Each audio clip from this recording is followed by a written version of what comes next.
राम राम, बहुत स्वागत आप सभी का एक बार फिर से खंडवा डिफेंस फैक्ट पर।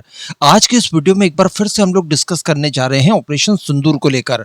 और ऑपरेशन सिंदूर को लेकर जो खबर निकल कर आई है, ये बिल्कुल वही खबर है जिसको लेकर मैं हमेशा ऑपरेशन सिंदूर के समय से लेकर आज तक आपको लगातार कहते आ रहा हूं। और इस बात को लेकर मैक्सिमम लोगों ने तो मेरा सपोर्ट किया, लेकिन कुछ लोग थे जो मेरे विरुद्ध भी आ गए थे। कई बार कमेंट करके आप लोग विरोध भी करते थे, लेकिन देखिए जो मैं कहता था बिल्कुल वही की वही बात आज यहाँ पर साबित होते जा रही है।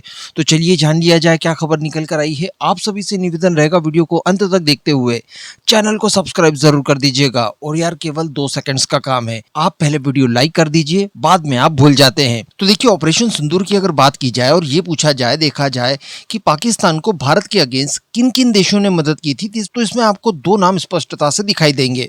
हो सकता है कि इसमें कई सारे देश हों, लेकिन अगर बात की जाए चाइना और टर्की की, तो इन दोनों की तरफ से काफी ज्यादा मदद की गई। एक तो चाइनीज वेपन्स ये लोग लगभग 83% यूज कर रहे थे, उसी के इस्तेमाल से इन्होंने अपना डिफेंस और ऑफेंस दोनों किया। और वो किस लेवल के थे वो हम लोगों ने देख लिया, लेकिन हथियार उसी के थे। साथ ही साथ ये भी बताया जा रहा था कि चाइना के द्वारा इन्हें रियल टाइम में इंफॉर्मेशन दी जा रही थी। सारी सर्विलांस और सैटेलाइट से जो भी डेटा उन्हें प्राप्त हो रहा था, उसकी जानकारी ये लोग पाकिस्तान को बिल्कुल लाइव दे रहे थे। इसके बाद अगर बात की जाए टर्की की, तो देखिए टर्की के द्वारा भी मोरली तो सपोर्ट किया ही जा रहा था, हथियारों को लेकर भी सपोर्ट किया जा रहा था। इवन ड्रोन्स को ऑपरेट करने के लिए, कमांड एंड कंट्रोल सिस्टम को संभालने के लिए अपने कुछ ऑपरेटिव्स भी भेजे थे। और बड़ी बात ये कि उसी ऑपरेशन सिंदूर में ये खबर निकल कर भी आई थी कि भारत की एयर स्ट्राइक में इनके कुछ ऑपरेटिव्स मारे गए हैं, यानी टर्किश ऑपरेटिव्स। लेकिन एक नाम को हम लोग नहीं भुला सकते, और वो है ईरान का। जी हाँ, मैं आपको बता दूं कि पाकिस्तान के डिप्टी प्राइम मिनिस्टर और उनका विदेश मंत्री इशाक डार की तरफ से इस बात का खुलासा किया गया है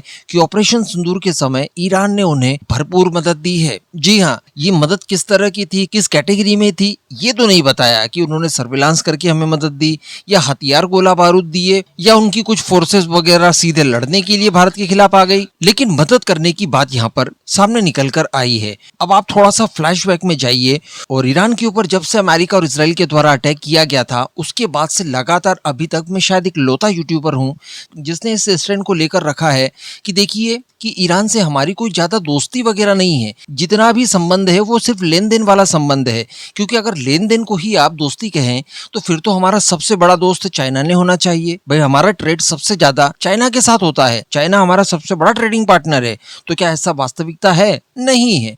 ऑब्वियसली चाइना और भारत के बीच में संबंध केवल क्रेता और विक्रेता वाला है। तो ठीक इसी तरह का संबंध ईरान और भारत के बीच में भी रहा है। हाँ, ये भी कहा जा सकता है कि आज से कुछ दशकों पहले जब सुन्नी वर्ल्ड भारत के खिलाफ हुआ करता था, इस वजह से हम लोगों ने शिया पावर को संभाल कर रखा था, अपने पाले में रखा था कि कभी न कभी ये सुन्नियों के अगेंस्ट हमें काम आ सकता है। क्योंकि पाकिस्तान चूंकि सुन्नी है, इस वजह से उसे बाकी सुन्नी वर्ल्ड सपोर्ट करता था, जिसमें सऊदी अरेबिया, यूएई, बहरीन, कतार वगैरह आते थे। लेकिन आज परिस्थितियां बदल चुकी है, और आज ईरान के द्वारा वो चीज एक्चुअली दिखा दी जो कि इशाक डार ने कहा। अच्छा, ये हम भी कैसे मान ले कि पाकिस्तान का डिप्टी प्राइम मिनिस्टर जो बोल रहा है वो बिल्कुल सही ही है? क्या वाकई में ईरान के द्वारा मदद की गई है? तो देखिए इसे भी एक लॉजिक से समझा जा सकता है। जब से पाकिस्तान की तरफ से ये बयान निकलकर सामने आया है, और बयान भी आप लोग देख पा रहे हैं किसी विश्लेषक का या किसी मीडिया हाउस का बयान नहीं है, बल्कि उनके एक ऑफिशियल का है। डिप्टी प्राइम मिनिस्टर बड़ी बात होती है, उनके द्वारा ये बयान दिया गया, तो इसका किसी भी प्रकार से खंडन या इसको लेकर कोई भी क्लेरिफिकेशन ईरान की साइड से अभी तक सामने नहीं आया। तो बड़ी बात यही है। और जो मैं कहता था कि देखिए ईरान एक तो हमारा कोई दोस्त नहीं है, चलिए फिर भी अगर आप मान लें कि उसको हमें उसकी आवश्यकता है, लेन देन वाला रिलेशनशिप ही सही, लेकिन एक बात का विरोध मैं हमेशा करते आया हूं कि ईरान न्यूक्लियर पावर ना बन पाए। अगर ये न्यूक्लियर पावर बनता है तो भविष्य में ये जिस तरह का खतरा इसराइल के लिए हो सकता है, अमेरिका के लिए हो सकता है, ठीक उसी तरह का ये खतरा भारत के लिए भी बन सकता है। इस बात को हमें नहीं भूलना चाहिए। क्योंकि ईरान अमेरिका कॉन्फ्लिक्ट के बाद मैं आपको कई वीडियोस में पास्ट की कई सारी चीजें बता चुका हूं, हिस्टोरिकल कई फैक्ट्स आपके सामने रख चुका हूं, जिसमें मैंने आपको ये बताया है कि ईरान लगभग सभी मामलों में, जब भी भारत और पाकिस्तान का वॉर हुआ है, ईरान ने अपनी मदद की है। ईरान ने पाकिस्तान को डायरेक्ट इनडायरेक्ट लगभग सभी तरह की मदद पाकिस्तान को भारत के खिलाफ हर युद्ध में की है, और हर युद्ध में भारत की मदद इसराइल ने की है। तो यहाँ पर आप भी कंपेयर कर लीजिए कि भारत का वास्तविक दोस्त कौन है। ये जो बयान इस बार आया है, ये भारत के लिए आंखें खोल देने वाला है। स्पेशली भारत के उस तबके की बात की जाए जो कि ईरान और अमेरिका कॉन्फ्लिक्ट के बाद से ही ईरान को ऐसे हीरो बता रहे थे और ईरान को भारत का ऐतिहासिक दोस्त कुछ इस तरह से साबित करने की कोशिश कर रहे थे मानो ये लोग ईरान से ही आए हों और यहाँ पर बस गए हों, और अब भारतीय बनकर ये ईरानियों के साथ अपने संबंधों को बता रहे हों। उन लोगों से प्रश्न करना चाहिए कि देखिए, आप ईरान को लेकर इतनी तरफदारी कर रहे थे, भारत सरकार के ऊपर भी आप दबाव बनाने की कोशिश कर रहे थे कि अमेरिका द्वारा ईरान के ऊपर जो अटैक किया गया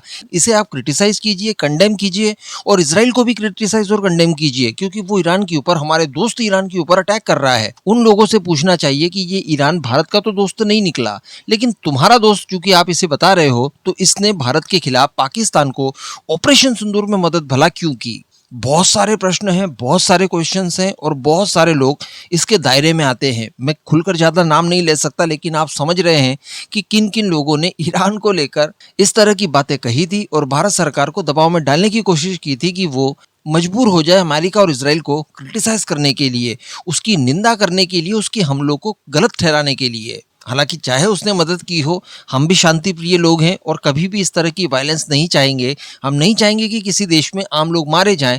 लेकिन अगर बात की जाए ईरान की नीयत की, तो वो मैंने आपको बता दी, यहाँ से प्रदर्शित होती है, साफ साफ दिखाई देती है। इसके पहले भी 1971 वॉर हो या फिर 1965 का वॉर हो, इसके अलावा 1999 का कारगिल वॉर हो, लगभग सभी जगह इन्होंने हमारी मदद की। इवन पाकिस्तान और ईरान का नेक्सस तो इतना ज्यादा तगड़ा है कि जब अमेरिका लगातार ईरान के ऊपर अटैक किए जा रहा था, उस समय ईरान के जो मिलिट्री एयरक्राफ्ट्स थे वो पाकिस्तान के एयरबेस के ऊपर तैनात किए गए थे। ये खबर मैंने आपको दी थी। उस समय पाकिस्तान ने इसको डिनाई किया था, तमाम सबूत सामने आ जाने के बावजूद। तो सोचिए, पाकिस्तान ने भी अमेरिका के अगेंस्ट जाकर ईरान की मदद की, ताकि ईरान के ये मिलिट्री एयरक्राफ्ट्स अमेरिका और इसराइल की एयर स्ट्राइक्स में दबा ना हो जाए, उन्हें सुरक्षित बचाया जा सके। इस वजह से इन्होंने अपने एयरबेसेस पर उन्हें पनाह दी, और ऑपरेशन सिंदूर में वहीं पर ईरान ने भी पाकिस्तान को भारत के खिलाफ मदद की। इस बात को आप बस याद रखिएगा।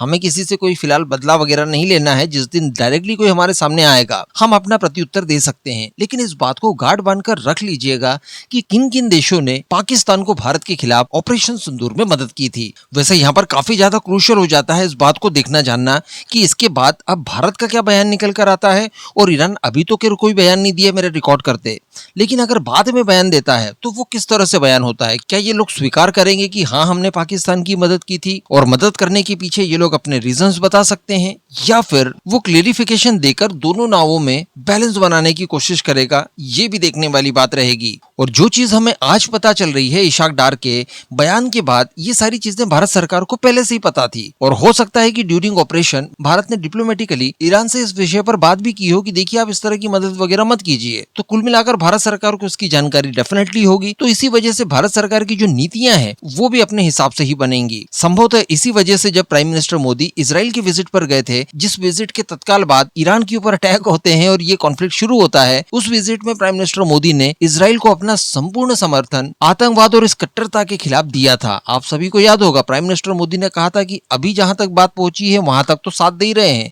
अगर बात इसके बियॉन्ड जाती है तब भी हम इसराइल के साथ खड़े हैं। तो वो उसी का टिट फॉर टैट रहा हो। इसके अलावा दोस्तों, यहाँ पर एक और बात नोटिस करने लायक ये है कि इशाक डार का ये बयान कब सामने आया। ये बयान तब सामने आया जब इसके 2 दिन पहले एक जानकारी निकलकर सामने आई थी इस्लामिक नेटो को लेकर। इस्लामिक नेटो यानी पाकिस्तान, टर्की और सऊदी अरेबिया का नया गठबंधन, जिसे मेका ज्वाइंट डिफेंस एग्रीमेंट के नाम से भी जाना जाता है। तो इसको लेकर खबरें ये आई थी कि इन्होंने ईरान को भी ज्वाइन करने के लिए आमंत्रित किया है कि आप भी इस नेटो ग्रुप को ज्वाइन कर लीजिए। और मैंने आपको वीडियो बनाकर इस बारे में जानकारी दी भी थी कि देखिए, अगर ऐसा होता है कि ईरान भी इसे ज्वाइन कर लेता है, तो वास्तविकता में ये किसी प्रकार की प्रॉब्लम भारत और इसराइल के लिए खड़ी कर सकता है। और इसे काउंटर करने के लिए समय आ चुका है कि भारत और इसराइल भी अपनी व्यवस्था कर ले, आपस में कोई डिफेंस पैक्ट साइन कर ले, कुछ और फ्रेंडली नेशंस को भी इसके साथ जोड़ लिया जाए और अपना खुद का भी एक नेटो बना लिया जाए। क्या प्रॉब्लम है?